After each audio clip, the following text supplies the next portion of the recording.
जैसे हमारी माताएं, कुछ माताएं भोजन बनाती हैं, बनाती बनाती वो सब्जी दाल को चाट कर देख लेती है नमक ज़्यादा तो नहीं है। चाय बनाएंगी तो चाय जरा सी पी कर देख लेंगी, वो सारा भोजन जूठा हो गया। अब वो भगवान जी के काम का नहीं है। भोजन बनाओ। कुछ लोगों ऐसे हैं भोजन बनाते बनाते 20-50 साल हो गए लेकिन नमक का अंदाज अभी तक नहीं हुआ।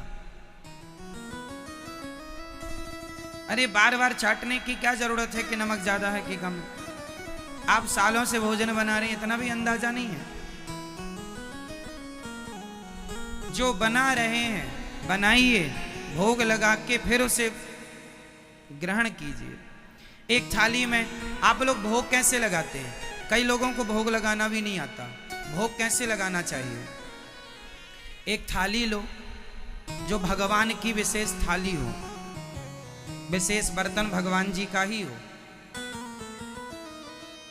है ना। स्टील की ही थाली हो, चांदी की हो, सोने की हो, जो आपकी श्रद्धा हो। उस थाली में भगवान जी के लिए बढ़िया जो बनाए हो, दाल चावल सब्जी रोटी पूड़ी खीर अचार जो भी आपने बनाया है रखा है वो सब रखो और तुलसी का दल डालो, तुलसी डालो और भगवान जी के पास जाकर बैठो। भगवान जी के पास जाकर बैठो, घंटी हिलाओ, आचमन करो और भगवान जी को प्रेम पूर्वक रोटी तोड़कर भगवान जी को भोग लगाओ। भोग लगाने का अर्थ नहीं थाली उठाई भगवान के आगे रख दी चले आए ना। खिलाओ, अपने हाथ से भगवान जी को रोटी तोड़ो, साग लगाओ, दाल लगाओ, खिलाओ। और खिलाते समय कुछ ना बने तो आप बोलते रहो श्रीमन्नारायण श्रीमन्नारायण। कुछ ना बने तो श्रीमन्नारायण। हे प्रभु स्वीकार कीजिए, हे प्रभु प्रसाद पाइए। कुछ ना बने, मंत्र मंत्र नहीं बनता, कोई बात नहीं, इतना बोलो हे प्रभु प्रसाद पाइए, है ना। हे रघुनंदन प्रसाद पाइए, हे गोविंद प्रसाद पाइए। भोग लगाइए ठाकुर जी को। भोग लगाकर कितने बार? कम से कम 5 बार तो भोग लगाना चाहिए। 5 बार मतलब 5 रोटी को तोड़ो, एक बार, दूसरी बार तोड़कर तीसरी बार। चावल को, दाल चावल है तो दाल चावल को चम्मच रख लो, दाल चावल को मिला लो, फिर चम्मच में रख के ठाकुर जी का भोग लगाओ। कम से कम 5 बार भोग लगाना चाहिए। लग गया? भोग लगा के फिर ठाकुर जी को जल पिलाना चाहिए। अब झूठे हो गए ना ठाकुर जी, भोग लगा लिया, भोजन कर लिया, फिर पानी पिलाओ। फिर पानी पिला के कपड़े से भगवान जी का मुंह पोंछना चाहिए, ऐसे ऐसे। एक कपड़ा रखा करो, रुमाल इत्यादि भगवान जी के पास, जहां भोग लगा करके पानी पिला करके भगवान जी कैसे मुंह पोंछो, ऐसे भाव से।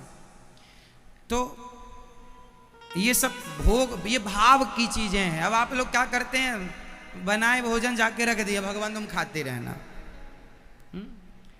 भाव से श्रद्धा से भोग लगाओ, पानी पिलाओ, मुंह पोंछो, फिर आओ। फिर उसका क्या करना है उसका उपयोग बता रहा हूं। फिर दाल को दाल में मिला दो। आप वो थाली ठाकुर जी को भोग लगा के लाओ अपनी रसोई, और दाल को दाल में मिला दो, चावल को चावल में मिलाओ, रोटी को रोटी में मिलाओ, जो भी जो बनाया खीर को खीर में मिलाओ, सबको सब में मिला दो। और पूरा भोजन फिर क्या बन गया? पूरा भोजन प्रसाद बन गया। फिर वही प्रसाद बच्चों को खिलाओ, स्वयं खाओ। उससे बुद्धि निर्मल होगी, उससे घर का वातावरण शुद्ध होगा। जैसा खाए अन्न वैसा रहे मन।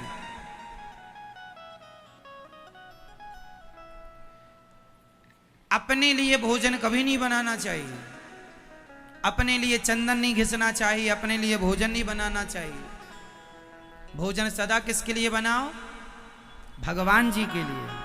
और भोजन भगवान जी के लिए बना के भोग लगाओ। फिर अपन लोग क्या पाओ? प्रसाद का फुल फॉर्म क्या होता है? प्रसाद, प्रसाद।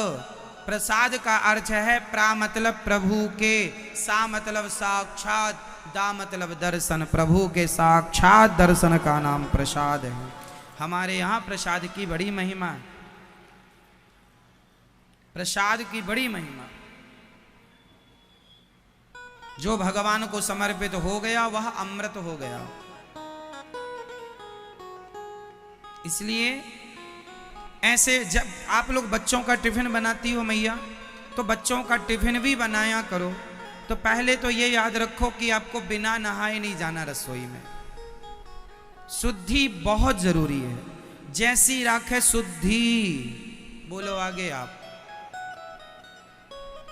जैसी राखे शुद्धि वैसी बने बुद्धि।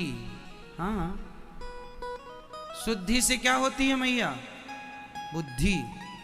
तो आप में से कुछ माताएं ऐसी होती हैं जो बिना नहाए बच्चों के लिए टिफिन बना देती हैं, रसोई में चली जाती हैं। रसोई हमारे यहाँ मंदिर होता है। रसोई अपने आप में क्या है? मंदिर है। अन्नपूर्णा माँ वहीं तो विराजती है ना।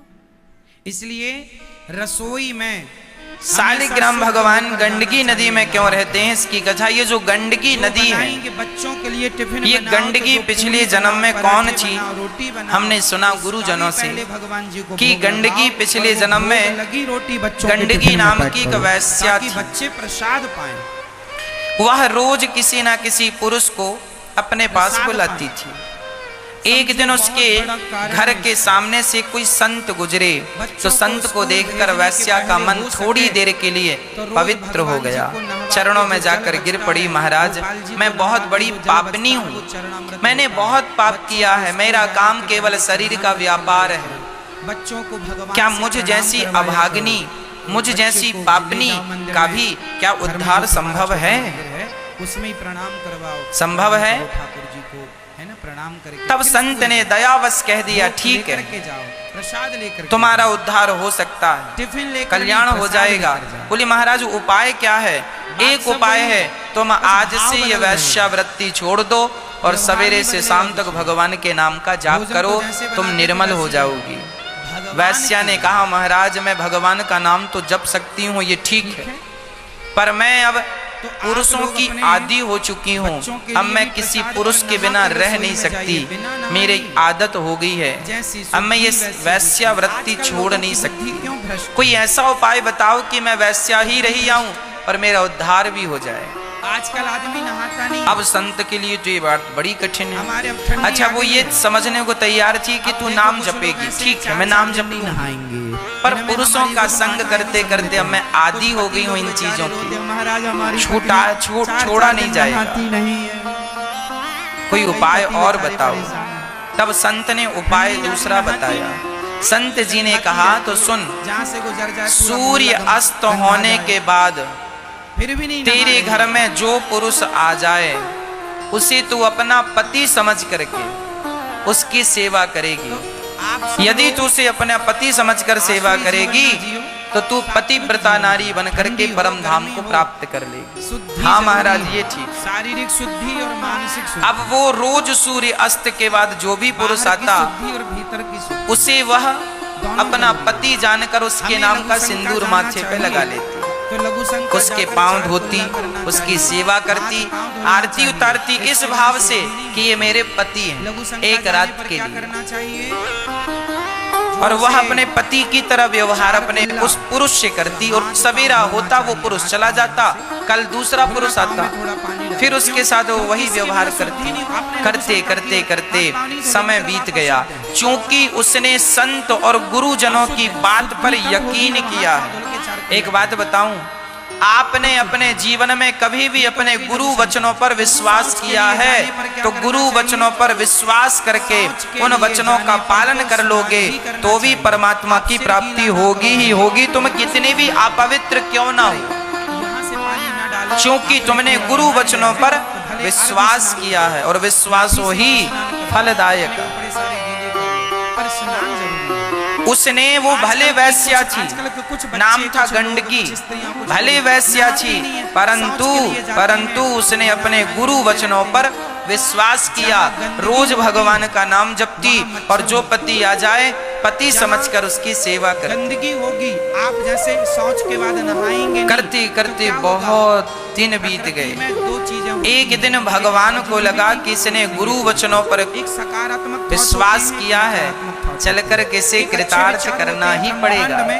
तो आज भगवान तो कम कौतुक की थोड़ी है, भगवान तो भगवान है। प्रकृति में अच्छे बुरे भगवान का भी कभी कभी मन हो जाता है चलो हम भी देख के आए क्या चल रहा है। तो आज भगवान भी उस वैश्या के घर आ गए, सामान्य रूप बनाकर तो आपको नेगेटिविटी आए। तो उसने वही व्यवहार किया, पांव धोए, आरती उतारी, बिठाया, भोजन, नाश्ता, चाय इत्यादि कराया। राजा नल और दमयंती, और राजा अब आज तो कोई सामान्य पुरुष था नहीं, आज तो भगवान थे। और भगवान भी लीलाधर, बहुत बड़े भगवान बहुत जैसे ही वह वैश्या भगवान की सेवा करी, रात के करीब 12 बज रहे थे, तभी भगवान ने नाटक शुरू कर दिया। भगवान बोले सुनो, सिर में बहुत जोर से दर्द हो रहा। अच्छा पतिदेव, मैं अभी बुलाती हूँ वैद्य जी को। ना ना ना, मुझे वैद्य से काम नहीं, तुम मत जाओ कहीं छोड़कर।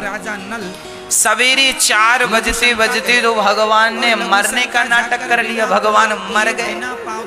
भगवान तो लीलाधर, इतनी सी गलती कर, अब उसका पति मर गया, अर्थात वह कर दी।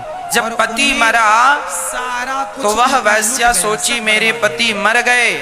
केवल इतनी सी गलती। सवेरा हुआ, नगर वासियों को बुलाया, लोगों को लगा पता नहीं ये फला व्यक्ति कहाँ से आया, चलो इसकी अंतिम क्रिया हम करें। अर्थी सजाई, भगवान को अर्थी पर लिटाया, चली चिता की तरफ शमशान। तो यह वैश्या